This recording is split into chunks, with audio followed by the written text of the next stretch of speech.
Welcome back to the channel, Greg Allen F1, Portuguese Grand Prix review, race just getting in the books, and what I can only describe as another Sunday drive for Lewis Hamilton and Mercedes to an extent. They get 2 of the 3 podium spots.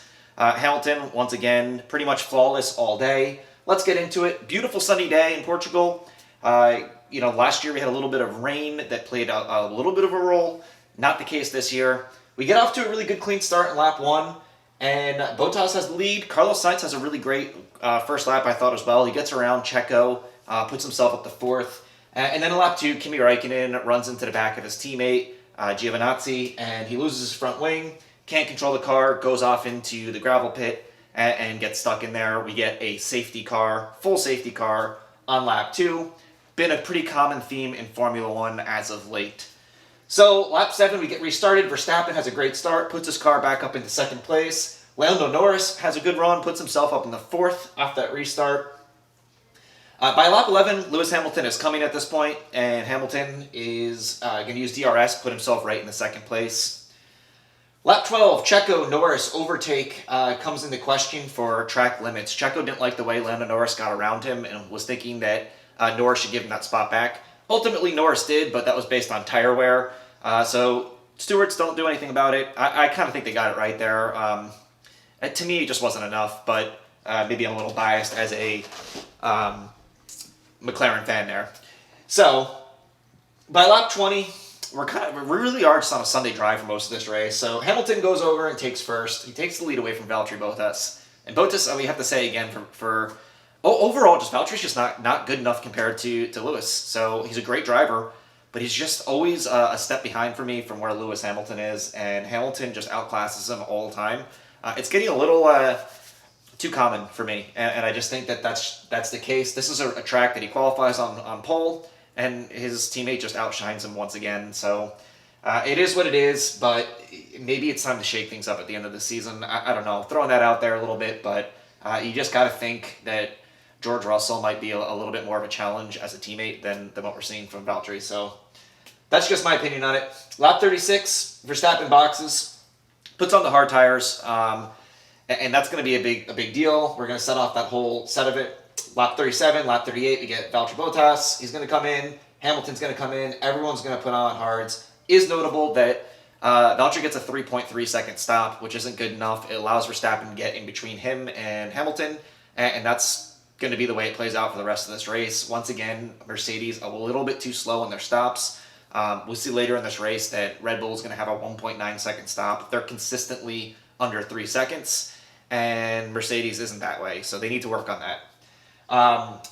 Also, Bottas and Hamilton, on the hard compounds, Mercedes was just a lot better. Realistically, Red Bull never had a chance once they went onto that compound.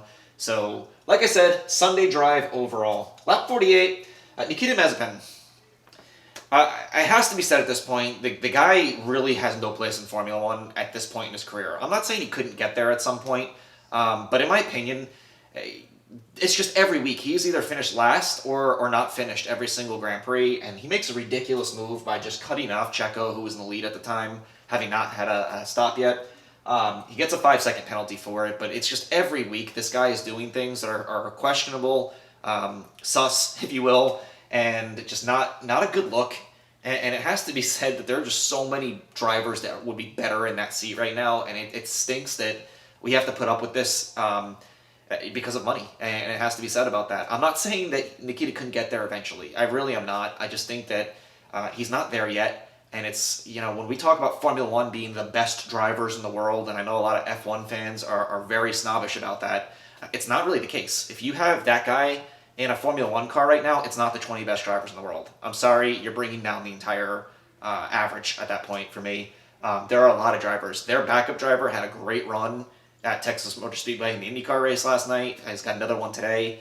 Fittipaldi would be much better in that car, in my opinion. So, just has to be said, a little bit of frustrating. It's every week it's frustration, right?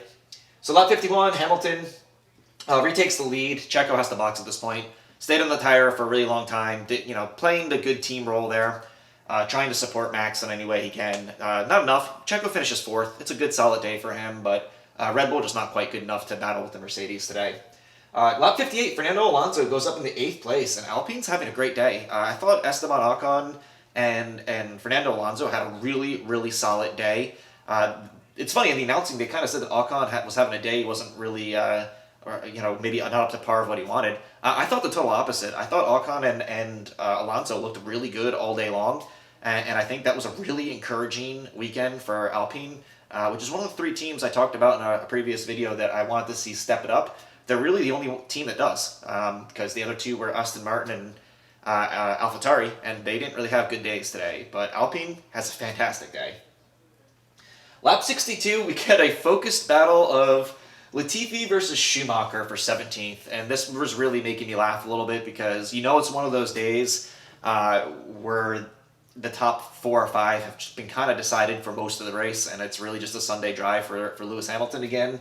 When you start focusing on Nicholas Latifi versus Mick Schumacher for 17th, and that's the best battle going on the track, and the most interesting thing, you have a typical Mercedes dominant day, and that just had me chuckling a little bit late in this race. It was a good battle, don't get me wrong, and it was nice to see Mick Schumacher be focused on a little bit there, and it's nice for Latifi to finally take a checkered flag. But either way, kind of funny. Lap 64 and lap 65, we get the battle for fastest lap, which was really the only exciting part at the end of this race.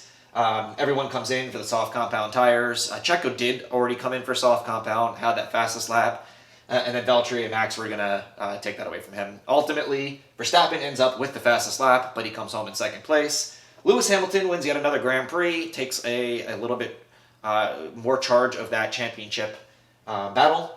Bottas brings it home in 3rd place, so Valtteri on a podium again. But he doesn't look like he's going to be a factor in the championship this year. And it does have to be said that Mercedes in general looks like they're retaking command of the championship battle and have the edge from Red Bull. All the talk about, hey, they're chasing Red Bull now, nonsense to me. I think Mercedes is still in the driver's seat, and that's what I said was going to happen coming into this season. Red Bull has definitely made it closer, and with some good Grand Prix coming up, they could. But overall, for me, Mercedes is still a team to beat. And Lewis Hamilton is still the driver to beat and is just a class ahead of everyone, including his teammate right now. So other than that, I thought that it was a pretty solid day. Ferrari was solidly, in the top 10 again today. Daniel Ricciardo looked like he was going to have a fantastic run up and then kind of fell off a little bit late. Carlos Sainz had a bad set of tires late, so I didn't write the stuff on the board, but he faded on a very long stint on his tires. So nothing he could really do about that.